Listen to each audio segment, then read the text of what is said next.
சர்வதேச தொழிலாளர் தினம் அல்லது மே தினம் எந்த தேதியில் கொண்டாடப்படுகிறது?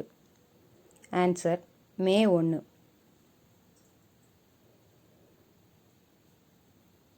(2025) ஆண்டுக்கான ஆயுஷ்மான் பாரத் திவாஸ் எந்த தேதியில் கொண்டாடப்படுகிறது? Answer: April 30. சமீபத்தில் தேசிய பாதுகாப்பு ஆலோசனைக் குழுவின் தலைவராக நியமிக்கப்பட்டவர் யார்? ஆன்சர்: அலோக் ஜோஷி.